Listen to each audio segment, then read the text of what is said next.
Hello guys, नमस्कार। मैं हूं आपका विनोद राठौड़ और स्वागत है आप लोगों का मेरे यूट्यूब चैनल विनोद हिंदी गुरु में। आज हम आप लोगों को पढ़ाने जा रहे हैं बीएससी सेकेंड सेमेस्टर के सिलेबस में जो तीसरा यूनिट है, नदी के द्वीप कविता।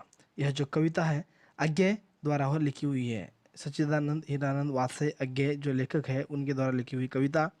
तो उससे पहले थोड़ा जान लेते हैं लेखक के बारे में।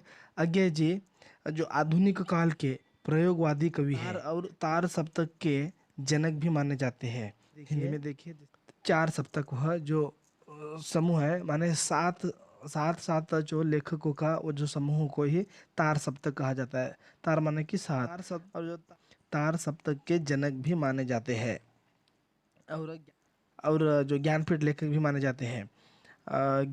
लेखक को जो कितनी नौ में कितनी बार इस जो रचना के ऊपर ज्ञानपीठ पुरस्कार मिला है।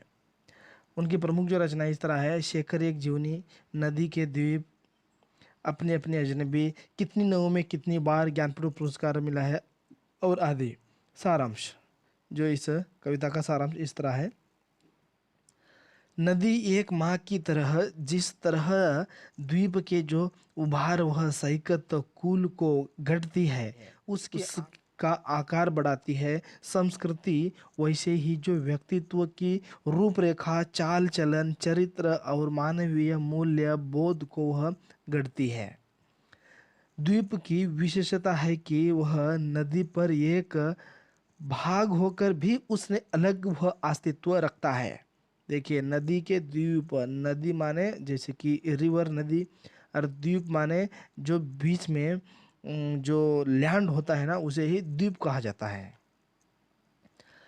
वे धारा के साथ नहीं बल्कि अपना अस्तित्व बनाए रखता है। कौन? द्वीप।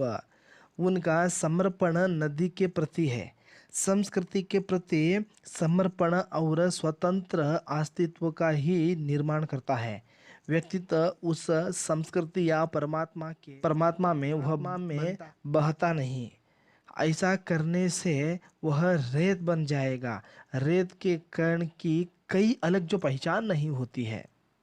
जैसे जो कहा जाता है, जैसे मिट्टी हाथ में लेकर मिट्टी के ऊपर मीठी, माने जो राइटिंग में मिट्टी लिखना बहुत ही आसान है।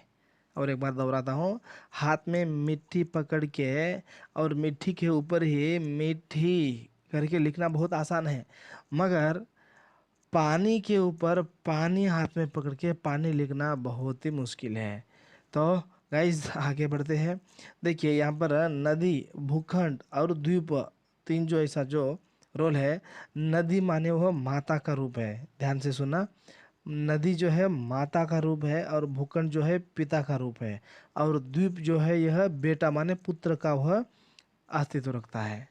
व्यक्ति की जो पहचान ही मिट जाएगी, व्यक्ति के पैर उखड़ जाएंगे और उसका अस्तित्व बह जाएगा। ऐसी स्थिति में व्यक्ति का जो संस्कृति या परमात्मा के प्रति कोई योगदान नहीं हो रहेगा। व्यक्ति परमात्मा की रूपी नदी के पानी में वह रेत के रूप में वह गिरकर उसे वह गंदा ही करेगा। हाँ, देखिए, व्यक्ति क्या करता है कि जैसे पानी, जैसे नदी हो, नदी में जाकर डुबकी लगाता है और डुबकी लगाने के बाद क्या सोचता है कि अपना जो पाप माफ हो जाएगा। अगर ऐसा जो अगर सही में अगर हो ही सकता है, तो मेरा कहने का मतलब ये है कि जो जेल में कैदी लोग बहुत सारे हैं, उनको एक गाड़ी लेकर पूरी गंगा में जाकर डुबकी लगाने से उनका पाप माफ हो सकता है। सब खैर, यह सब अंधविश्वास है।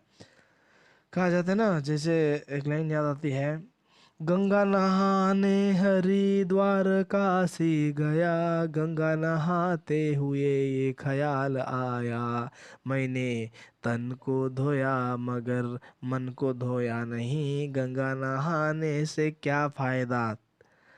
तो गाइज, ऐसे ही नदी, रिवर कहने पर याद आ गई थी, तो मैंने दो कुछ लाइन बता दी। आगे बढ़ते हैं पाठ की ओर। जिस तरह माँ बच्चे का पालन पोषण करती है, अच्छी जो सीख देती है, जिस तरह बच्चा माँ के पेट से वह जन्म लेकर अच्छी जो सीख माँ के जरिए वह मिलती है, तो माँ उन्हें अच्छे जो संस्कार वह देती है। उसी तरह संस्कृति परंपरा भी व्यक्तित्व का जो विकास करती है।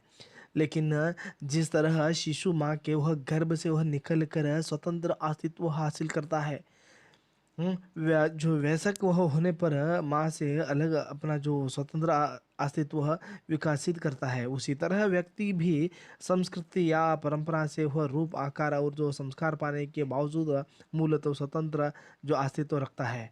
भूखंड, देखिए, भूखंड माने पिता। अभी तक मैं आपको जो बता रहा था संस्कृति के बारे में, भूखंड माने जो पिता से वह द्वीप, भूखंड से द्वीप माने जो शिशु, भूखंड माने भूखंड माने पिता और जो द्वीप माने शिशु, शिशु माने बच्चा। भूखंड से वह द्वीप का जो रिश्ता है, लेकिन यह जो रिश्ता औपचारिक माने फॉर्मल है, जरूरत भर का है। सचमुच द्वीप से सचमुच द्वीप से भूखंड दूर ही होता है और नदी ही दोनों माने कि भूखंड और द्वीप, पिता और बेटा को हो मिलाती है। वाह, कितना अच्छा है सरल वाक्य। देखिए आगे जी यहाँ पर यह बताने की कोशिश कर रहे हैं कि जो रिश्ता, उसी तरह माँ ही है जो बच्चों को पिता का बोध कराती है। वाह, देखिए जैसे भूखंड माने कि पूरा जो धरती के ऊपर जो भूखंड है वह, उसको जो है ना लेकर आगे जी यहाँ पर पिता का वह जो चरित्र जो नाम वह दिया है। और नदी जो है, नदी को माता का, और नदी के बीच में जो होता है कि लैंड, द्वीप, आइलैंड कहते हैं ना, आइलैंड, उसी को जो है ना वह बेटा का वह जो रूप दिया है। तो यहाँ पर जो आपसी जो संबंध किसके प्रति होता है कि एक दूसरे में रिलेशन जो है वो नदी और द्वीप के प्रति। भूखंड तो है पूरा आकार, पूरा धरती ही क्या है, वह भूखंड है, मगर उसी भूखंड और जो द्वीप के बीच में जो रिश्ता जो है उसे आपसी रखने का जो प्यार मोहब्बत वो जो करने रखने का जो काम, यह धरती माने नदी माने जो माँ ही जो पिता का वो बोध कराती है। आगे बढ़ते हैं। शिशु पैदा होने के साथ माँ पर ही जो निर्भर है अपनी जो सभी ज़रूरतों के लिए।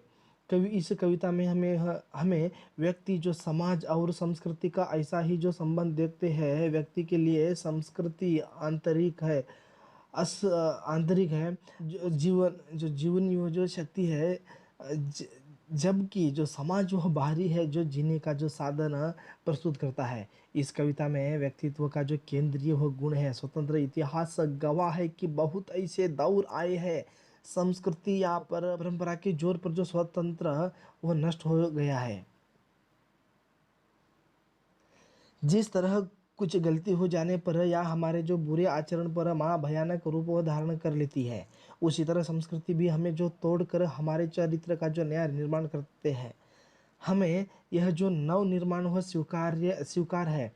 इससे वह हमारे जो चरित्र का जो निर्माण होगा, नया जो स्वरूप बनेगा, हमारा व्यक्तित्व छन कर पवित्र और पावन वह बनेगा और उसे नया जो आकार मिलेगा। वाह। तो गाइज और एक बार मैं थोड़ा सा आपको और एक बार रिपीट करना चाहता हूँ। जैसे इस पाठ में लेखक ने यह बताया है कि जो नदी और जो द्वीप और भूखंड, नदी को वह माता का वह रूप दिया है और बेटा का रूप जो है ना वहाँ पर द्वीप को, और पिता माने कि पूरा हो भूखंड को।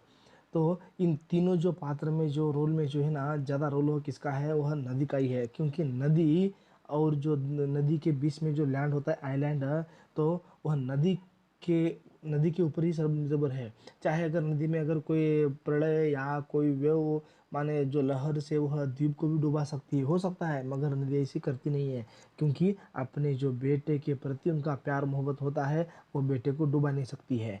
यही जो वाक्य है लेखक इस जो नदी और जो द्वीप के जरिए हमें माँ और जो बेटे के प्रति जो वो रिश्ता वह दिखाने का जो प्रयास किया है। धन्यवाद अब तक जो मेरे इसी क्लास मेरे साथ वह जुड़े रहने के लिए। और बढ़ते तो गाइस फिर मिलते हैं आगे आने वाले वीडियो में। बने रहे हमारे यूट्यूब चैनल के साथ। Bye bye.